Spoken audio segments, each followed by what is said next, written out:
1항입니다. 그 비상계엄 당시에 증인은 국정원에서 약 30년 동안 근무해서 조직에 관해서 잘 알고 계시던 상황이셨죠. 조직이 자꾸 변하니까 꼭 그렇다고 할 수 없지만 그래도 대체적인 부분에 있어 이해도는 높다고 판단합니다. 예, 그 조태용 국정원장은 국정원에 오신 지 1년도 채 안 되던 시점이었죠. 네, 예, 2항, 3항 생략하겠습니다. 4항, 5항도 생략하겠습니다. 6항입니다.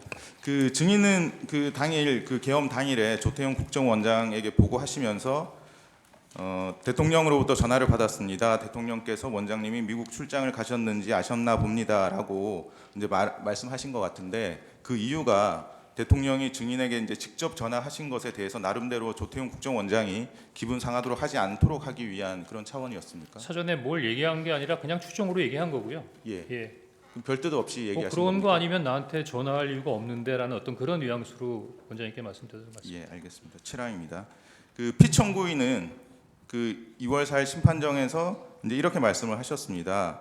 이제 피청구인이 증인에게 계엄 관련해서 방첩사를 도와주라고 이제 지시를 안 하셨다는 취지로 만약에 계엄 관련해서 방첩사를 도와주라고 지시한 것이라면 피청구인이 방첩사령관에게 직접 전화를 해서 애로사항이 있으면 국정원 1차장에게 통화를 했으니 국정원 1차장에게 전화를 하라고 말했어야 하는데 방첩사령관에게 전화를 직접 하지 않았다 이런 취지로 말씀을 하셨어요. 그런데 그 증인은 피청구인이 비상계엄 당일에 12월 3일 23시 무렵입니다. 그 여인영 방첩사령관에게 2차례 직접 전화하신 사실을 알고 계신가요? 그 당시로서는 제가 하고 있는 거 이외에는 다른 내용들을 알 수 있는 상황은 아니었습니다.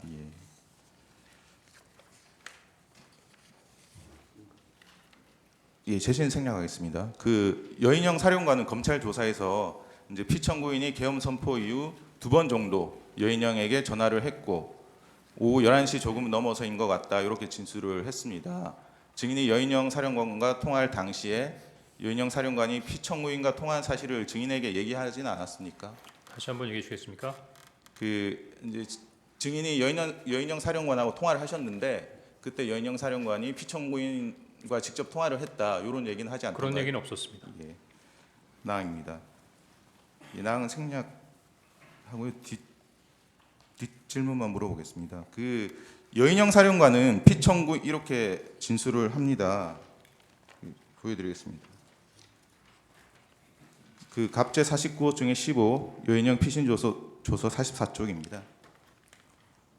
여기 보시면 여인영 사령관은 피청구인과 2번째 전화를 한 내용에 관해서 출동 준비 중이다 이런 얘기를 드렸던 것 같습니다. 이렇게 진술을 했습니다.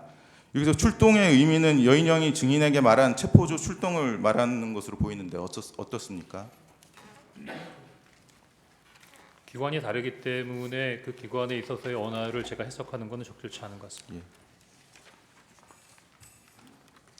그 8항입니다. 증인은 2024년 12월 6일 오전 10시경 이제 간부들과 이임식을 하셨죠. 네, 그래서 그 모인 간부 30여 명에게 이제 계엄 당일 대통령으로부터 전화받은 사실 그리고 통화 내용, 방첩사로부터 체포 명단을 받은 사실 등을 알려주면서 국정원을 잘 지켜달라는 취지로 말씀을 하셨죠.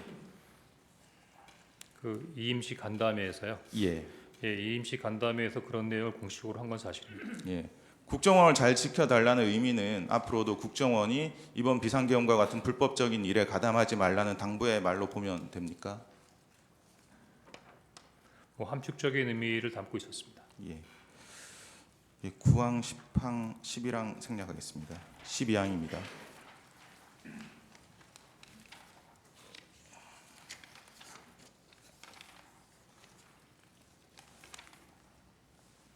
일제 171호 중에 1 메모를 제시하겠습니다.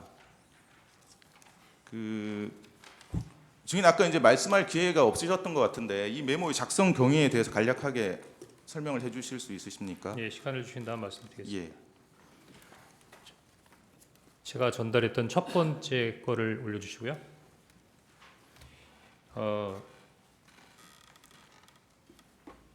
문서나 메모라고 하는 거는 중요도와 필요에 의해서 만드는 부분인데 저는 사실 지금처럼 이 메모가 중요한 부분에 있어 가치를 갖는 증거가 될 수라고는 당시로서는 전혀 생각을 못했습니다. 다만 당시로부터는 더구나 비상계엄이 해외 해제된 이후이지만 또 방첩사에서 비상계엄의 기간 동안에 왜 이런 사람들을 체포하려고 했을까라는 궁금증이 있었고, 지금 당장은 어떻게 모르지만 이런 명단들에 대해서 좀 관심을 가져봐야겠다는 생각이기 때문에 나름대로 메모를 해서 이름들을 잊어먹지 않기 위해서 만들어 놓은 겁니다. 조금 이해를 돕기 위해서 이제 12월 3일 날 이런 메모에다가 제가 관련된 전화를 통해서 받아 적은 명단을 적었습니다. 여기 아마 처음에는 한 10명 정도였던 것 같고, 그다음에 제가 기억을 해서 12명 정도를 추가했던 것 같습니다. 그리고 2명 정도는 잘 기억이 안 났고, 나중에 한두 명 정도가 더 있지 않나 해서 시간이 지나면서 자꾸 이렇게 좀 기억이 왔다 갔다 하더라고요. 그래서 일단 그 부분은 제가 메모를 적자마자 11시 30분에 그 정무직 회의를 가니까 그 전에 보좌관에게 한번 정서를 해보라. 근데 제가 그렇게까지 하라 그런 건 아니었는데, 그냥 모르는 사람인데 좀 알아봐. 그랬더니 이 두 장에 아주 빽빽하게 사람의 이름과 인적 사항을 적어서 갖고 왔습니다. 사실은 뭐 이렇게 복잡하게 적어놨나 하는 생각이 들었었는데, 일단 요 두 번째 메모가 만들어졌고요. 다음 장 주십시오. 아까 말씀드린 12월 4일 날 오후 4시에 지금 기억이 나는 게, 야, 너 머리 똑똑한데 한번 적어봐, 뭐 이렇게 얘기를 했던 것 같은데 한번 복기를 시켜봤습니다. 지금 생각해 보면은 우리 변호인께서 왜 그런 일을 했냐라고 하시는 부분도 이해가 되는데, 보좌관하고는 어떤 뭐 이런 부분에 있어서 몇 번에 있어 일이 있었기 때문에 거의 뭐 새로운 일은 아니었고요. 그래서 저 하얀 거는 오른쪽에 있는 거를 좀 약간 지운 건데, 이 파란색으로 돼 있는 것만을 그 당시 보좌관이 적어온 겁니다. 그래서 12월 4일 날 4시에 이거를 작성해서 저한테 준 다음에 제가 이걸 보고, 두 번째 메모 저거 빽빽하게 있는 걸 갖고 있느니 이게 시원시원하게 잘 써져 있네 라는 생각이 들어서, 굳이 빽빽하게 적혀 있는 두 장의 메모는 더 이상 가지고 있을 이유가 없다고 생각해서 두 번째 메모도 이제 폐기하게 되고요. 그 세 번째 메모를 보고, 야, 그 권순위는 두 번 썼네, 아니 조국이 빠졌다, 딴지일보 김호준. 근데 이제 이 친구가 이제 딴지일보나 이렇게 직책을 쓰게 된 것은 자기가 이제 복귀를 하다 보니까 김호준이라는 이름은 기억이 안 나는데 딴지일보가 생각이 나서 그렇게 썼다는 겁니다. 그래서 사실 좀 굉장히 불확실하게 써져 있는 파란색 글자인데 제가 거기다 나름대로 이렇게 정리를 한 겁니다. 그리고 별표 2개에 쓴 내용은 처음부터 정서하거나 받아 적지 않고 그냥 들어서 기억하고 있던 내용을 요 메모를 이제 그냥 갖고 있어야겠다는 생각 갖고 있다가 그냥 거기다가 쓴 거고요. 그 다음에 여기다 그 오른쪽 끝에 있는 메모는 제가 12월 11일 날 검찰에서 조사를 받으면서 검사가 요 관련된 사항에 대해서 한번 설명해 봐라 라고 했을 때 16명 아니고요. 지금 여기 뭐 14명이라고 그랬는데 12명밖에 없지 않느냐 그렇게 얘기하길래, 제가 처음에는 기억이 안 났지만 물리면 그 선관위 관계자, 선관위 명단 이렇게 쭉 하다 보니까 그때 쭉 생각이 나서 조혜주하고 양정청이라는 명을 2개를 추가했고, 요 밑에 생각 안 나던 이름 2개를 제가 썼던 건데 그때는 특별한 의미 없이 했던 행위들이 이렇게까지 설명드려야 되는 상황이 됐던 것 같습니다. 이상입니다. 예. 그 12월 4일 그 이제 가필하신 부분, 이제 파란색 부분은 보좌관의 글씨고요. 네. 그 아래쪽에 이제 축차 검거, 뭐 위치 추적, 감금 조사 이런 부분은 증인이 12월 4일 날 오후에 보좌관이 그 기억나는 대로 쓰신 이후에 12월 4일에 그렇습니다. 가필하신 건가요? 예. 그 증인은 이 심판정에서뿐만 아니라 여러 수사기관에서 이 메모가 보좌관에게 명단을 다시 쓰게 해서 작성한 것이라고 일관되게 진술을 하셨죠. 그렇습니다. 예. 그 갑제 49호 중에 15 여인형 피신조서 15, 16, 18쪽을 제시하겠습니다. 그 여인형 사령관은 검찰 조사에서 체포자 명단이 언론에 보도된 14명이 맞을 것 같다라고 진술을 하셨고요.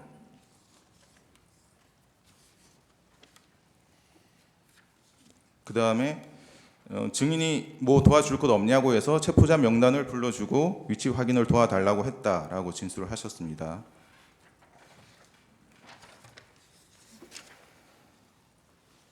그리고 홍장원에게 요청한 위치 추적 대상자가 조지호 경찰청장에게 요청한 위치 추적 대상자와 동일한 것 같다라고 진술을 하셨습니다. 그래서 여인영 사령관의 진술은 이제 증인의 증언, 여인영으로부터 체포 대상자에 대한 위치 추적을 요청받았다라는 내용과 증인이 작성한 메모의 내용과 일치하는 것으로 보이죠. 그런 것 같습니다.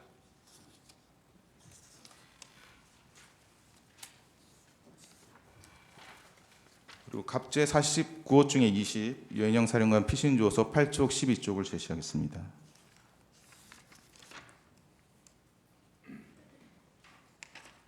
여인영 사령관 휴대전화 포렌식 결과인데요. 2024년 10월 27일 이런 메모가 있습니다. 포고령 위반, 최우선 검거 및 압수수색, 휴대폰 사무실 자택 주소 확인, 행정망, 경찰망, 건강보험 등이라는 메모가 발견됐고요. 그리고 2024년 11월 9일에 이미 계엄 당일에 체포 명단과 거의 동일한 이재명, 조국, 한동훈, 정청래, 김민석, 우원식, 이하경, 박찬대, 김민웅, 양경수, 최재형, 김어준, 양정철, 조혜주 등 14명의 명단이 이미 작성되어 있었던 메모가 발견되었습니다. 지금 이런 사실은 모르셨죠? 제가 들었던 이야기 이외에 다른 부분에 대해서는 일체의 정보가 없었습니다. 예, 14항입니다. 갑제 45호증의 10 조지호 청장의 피신 2회 피신 조서 28, 30쪽을 제시하겠습니다.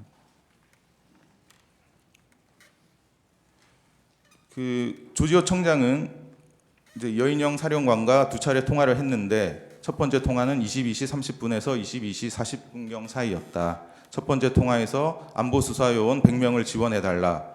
그리고 두 번째로 선관위 예, 우리가 들어갈 것이다라고 했고, 세 번째로 이제 메모를 좀 해달라고 하면서 사람 이름을 불러줬는데 총 15명이라고 했다. 이재명, 우원식, 박찬대, 정청래, 김명수, 권순일이라고 했고, 이제 김동현이라고 들어서 경기도지사인 줄 알았는데 누구냐고 물어보니 김동현이라고 이재명 무죄 선고한 판사라고 했다. 이 사람을 체포할 건데 위치 추적, 위치 파악을 좀 해달라고 했다. 근데 우리가 할 수 없는 일이라고 했다. 이렇게 진술을 하셨고요. 그다음 두 번째 통화에 대해서는 여인영이 급한 톤으로 짧게 얘기했는데 한동훈 추가입니다라고 말했다고 진술을 하셨습니다. 조지호 진술 내용도 증인이 메모에 기재한 그 체포 명단과 거의 일치하는 것으로 보이죠. 명단을 직접 맞습니까? 읽어보지 않아서 그렇습니다만 언론에서 나온 걸로 보니까 좀 유사하다고 느꼈습니다. 예.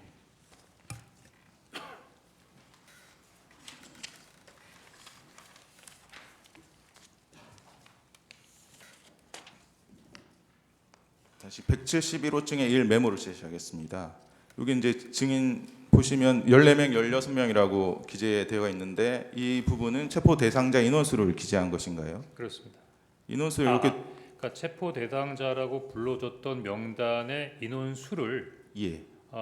14명에서 16명 정도가 되겠다라고 기억해서 적어놓은 것입니다. 예. 그 16명 밑에는 밑줄이 있는데 이건 어떤 취지로 그으신 건가요? 16명까지일까? 예.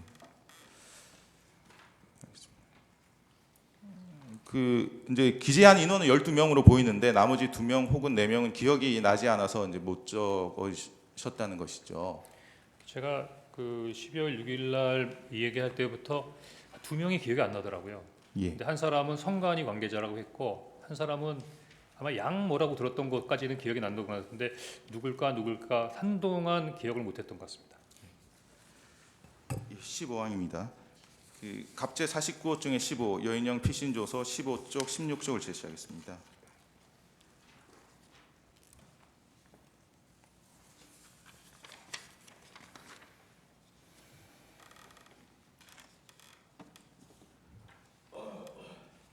여인영은 검찰 조사에서 김용현으로부터 뭐 10명 정도 머릿속에 있었는데 장관님께 또 전화가 왔습니다. 이 3명부터 잡아라라고 얘기를 들었고 그 3명이 이재명, 한동훈, 우원식이었습니다. 라고 진술을 했습니다. 그리고 이제 갑제 29호 중에 10 김대우 검찰 진술조서 13쪽을 제시하겠습니다. 김대우 방첩사 수사단장도 검찰 조사에서 5개 정도 출동시켰을 무렵 사령관님이 연락이 와서 이재명, 우원식, 한동훈 이 3명에 집중을 하라고 했다. 그래서 이미 출동한 인원 포함해서 전 수사관에게 위 3명에 집중해서 체포하라고 했다. 이렇게 진술을 했는데 이렇게 주요 인물 3명을 먼저 체포하고 그 후에 나머지 사람을 순차적으로 체포하는 방식이 증인이 이제 메모에 기재한 1조 2조 축차 검거 방식이 맞습니까? 그건 잘 모르겠습니다.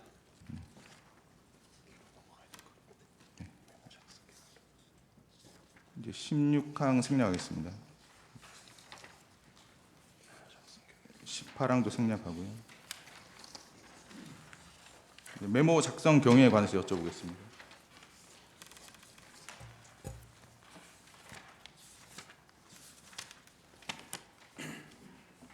그 19항입니다. 그 조선일보 등 일부 언론 보도를 보면 증인이 국정원장 공간 앞 공터에서 메모를 작성을 했다면 피청구인과의 22시 53분경 이제 통화 이전에 메모를 작성했을 가능성이 있다. 이런 주장이 있습니다.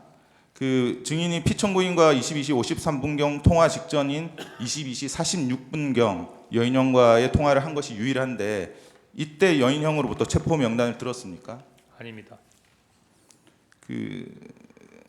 가항은 답이나 생략하고요.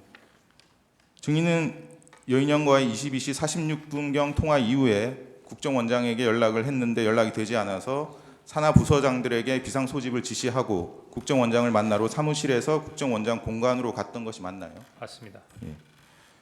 국정원 사무실에서 국정원장 공간까지는 자동차로 약 3분 거리라고 하는데 맞습니까? 네. 증인 혼자서 자동차를 운전해서 갔었나요? 아닙니다. 그때 수행원하고 운전원이 별도로 있었습니다. 그 증인은 22시 53분경 그 국정원장 공간 대기실에서 피청구인의 전화를 받았습니까? 그렇습니다. 그 당시에 국정원장의 공간 비서실 직원이 증인이 전화하는 모습을 볼 수 있었다고 하던데 맞습니까? 그렇습니다. 그 증인은 그러면 53분경에 전화를 했으니까 54분경 또는 55분경에 피청구인과의 통화를 마치고 공간 밖으로 나왔죠. 네. 이제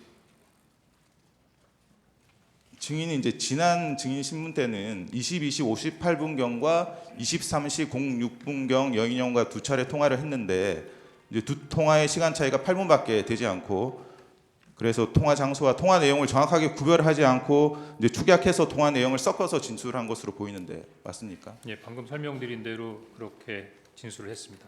네. 그러면 증인이 기억하는 22시 58분경과 23시 06분경의 통화 내용을 구별하면 어떻게 다릅니까? 마침 조서를 보니까 여인영 사령관도 제가 일반 폰으로 전화했고 보안 폰으로 바꾸자 그랬었는데 처음에 전화해서 국회 봉쇄 얘기가 있었고 위치 추적하자는 얘기가 있었고 체포자 명단을 불러주겠다고까지 했습니다. 근데 체포 명단을 그때 받아 적으려고 준비를 다 하고 있는데 가만히 생각해 보니까 일반 폰으로 서로 통화하고 있는 거예요. 그래서 이거 약간 좀 예민한 것 같으니까 보안 폰으로 바꾸자라고 했죠.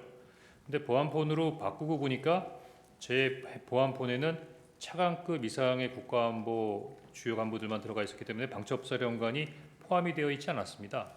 그래서 그래도 방첩사령관한테 보안 폰으로 연결하려다 보니 그건 개인이 입력할 수 있는 게 아니라 뭐 통신실이나 특별한 그 담당하는 부서에서 입력을 시켜야 되는 부분이라 보안폰으로 전화할 수가 없었습니다.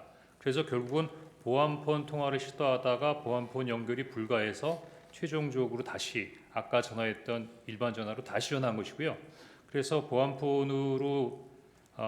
보안폰이 연결이 안 된다. 그래서 사람을 보내라 이렇게 된 거고 지금 바빠서 사람을 보낼 수 없다고 해서 그냥 불러주는 명단을 그때부터 받아 적게 된 거였습니다. 그러니까 22시 58분경에는 이제 네. 보안폰으로 연결까지 하려다가 안 돼서 안 됐고. 이제 사무실로 이제 복귀를 하셨고 그렇습니다. 사무실로 복귀하신 이후에 예. 23시 06분경 이제 통화를 다시 여인영 사령관과 해서 체포 명단을 들으셨다는 말씀이시죠?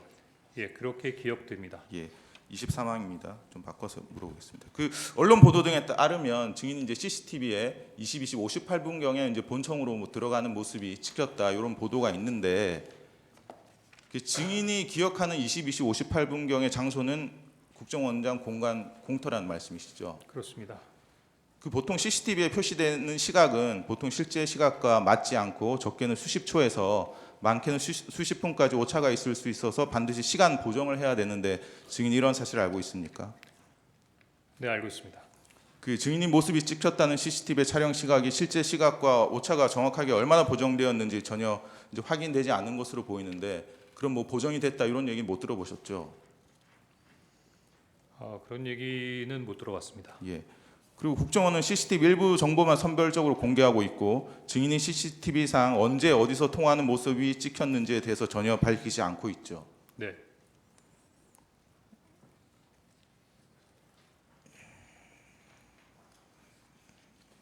이 24항 생략하겠습니다. 25항도 생략하겠습니다. 26항입니다. 증인이 12월 4일 이제 오후에 보좌관에게 전날 밤에 작성했던 명단을 다시 작성해라고 했는데 그 당시에는 보좌관이 처음에 그 12월 3일 밤에 작성했던 메모가 없어졌기 때문에 그렇게 다시 작성하라고 하신 건가요? 아닙니다. 그럼 다시 작성하라고 하신 이유가 정확히 어떤 건가요?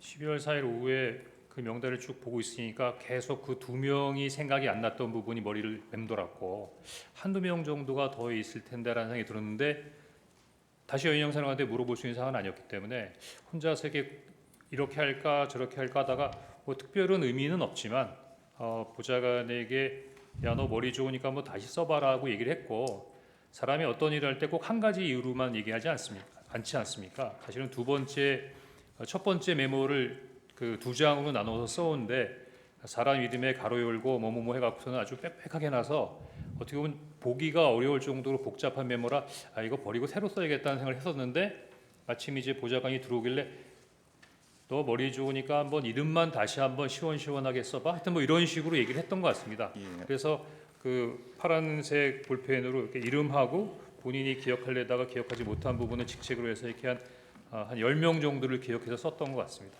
예. 그러면 12월 3일 밤에 작성한 체포 명단과 12월 4일 오후에 작성한 체포 명단이 동일을 합니까? 명단은 다 동일합니다. 예. 그 의제 127호증의 1 이제 홍장원 검찰 제출 자료 21에서 25쪽을 제시하겠습니다. 요 메모들이 있는데요.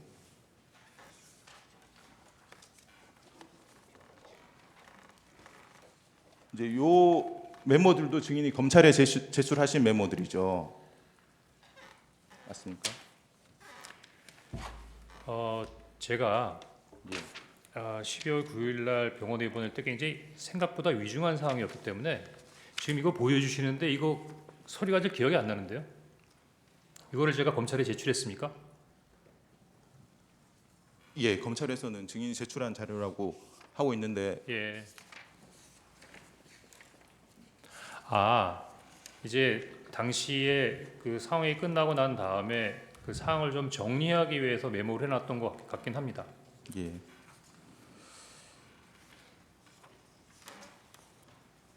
이거 기억났습니다. 이건 검찰에 제출했다고 그러시니까 제가 잘 기억이 안 나는데 요 메모는 아마 제가 정보위원회 가기 전에 가서 이제 그 정보위원장 면담을 할 거니까 고 하기 전에 뭐 간단하게 제가 그때 있었던 일들을 그 정리해놨던 그 메모인 것 같습니다. 예, 알겠습니다. 네. 33항까지 생략하고요. 34항입니다. 그 증인은 계엄 선포 이전에 신성범 정보위원장과 여러 차례 통화를 한 내역이 있는데 어떤 대화를 나누셨습니까?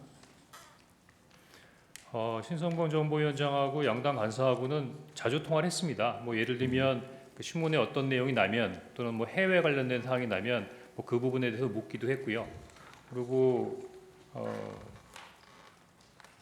꼭 업무적인 부분이 아니라 개인적으로도 종종 시간이 지나니까 좀 친하게 통화할 수 있는 사이였기 때문에 종종 통화를 했던 것 같습니다. 예. 그 36항입니다. 그 자꾸 이제 피청구인 측에서는 박선원 의원과 이제 증인이 연락한 것에 대해서 문제를 삼고 있는데 그 계엄 당일 12월 4일 자정 무렵에 박선원 의원으로부터 카카오톡으로 이게 무슨 일입니까라는 메시지를 받고 한 2시간 지나서 저도 TV만 보고 있습니다라고 답장을 이제 보내셨고 박선원 의원이 그러셔야 합니다라고 보내신 적은 있으시죠? 예, 있습니다. 그게 답니다. 그 대화 말고 다른 대화가 있었습니까? 다른 대화는 없었죠. 언제 말입니까? 그 계엄 당일. 개명 당일은 전화 통화한 적 없을 겁니다. 예. 예. 37항입니다. 그 조태용 국정원장의 이제 통화 내용을 보면 신성범 정보위원장, 성일종 국방위원장과 통화한 내역이 많이 있는데 이제 국정원장과 국정원 1차장 등 이제 국정원 정무직들이 정보위원회, 국방위원회 위원장, 여당 간사, 여당 야당 간사들과 연락하는 것이 뭐 특별히 이례적인 일은 아니죠. 네, 그렇게 생각합니다. 그 이제 피청구인 측에서는 이제 증인이 계속 야당 쪽과 연락한 것을 이제 이상하게 탄핵 공작이다 이렇게 주장을 하고 있는데 그 조태용 국정원장의 통화 내역을 보면 의제 133호증입니다. 그 계엄 전날 12월 2일 17시 51분 경에 이제 영부인과 문자 메시지도 주고받고요. 그리고 계엄 당일인 12월 3일 오전 09시 49분 경에도 메시지를 주고받습니다. 그 이례적인 것으로 치자면 국정원장이 영부인과 업무적이든 사적이든 연락을 주고받는 것이 훨씬 더 이례적인 일 아닙니까? 제가 평가할 사항은 아닌 것 같습니다. 예. 또 피청구인 측에서는 이제 증인이 인사청탁을 했다 이렇게 주장하고 있는 사실 알고 계시죠? 사실무근입니다. 그 증인 김상민 국정원장 법률특보 아시나요? 예, 본 적 있습니다. 그 김상민 법률특보의 임명 경위에 대해서 알고 계십니까? 법조계 인물이기 때문에 오셨다? 뭐 이렇게 정도만 알고 있습니다. 그 증인이 해임 통보를 받으신 게 12월 5일 한 4시경입니까? 네. 그 조태용 국정원장 통화 내역 보면 김상민 법률특보와 12월 5일 이렇게 15시 41분, 16시 48분, 17시 34분, 17시 49분 이렇게 4차례 이제 통화를 주고받은 내역이 있습니다. 마침 이때가 이제 증인이 경질 통보를 받은 그 시점인 것 같은데요. 혹시 증인은 국정원장으로부터 법률특보와 상의를 해서 증인의 해임을 결정했다 이런 얘기 들으신 적 없으신가요? 그건 아니고 아마 당시 저만 경질된 게 아니라 기조실장도 같이 교체한다는 얘기가 있어서 그 기조실장의 후임으로 김상민 특보가 온다는 얘기가 있었습니다.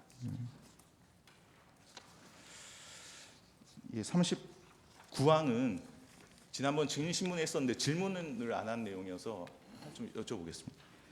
그 지금 국정원이 이제 수사권은 없어졌지만 북한에 관한 정보, 방첩에 관한 정보, 간첩이나 국가 안보 침해에 관한 정보를 수집하고 배포하는 국정원의 역할은 변경되지 않았죠. 네. 그리고 그 국정원은 국정원법에 따라서 국가안보와 국익에 반한 활동을 하는 내국인을 발견하고 추적하는 체계와 시스템도 갖추어 놓고 있죠. 내국인이라고 하셨습니까?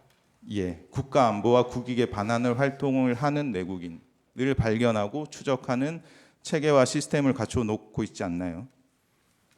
예, 반국가적인 부분이라면은 안보수사국에서 그런 부분들에 대한 추적 활동을 할 것으로 생각됩니다.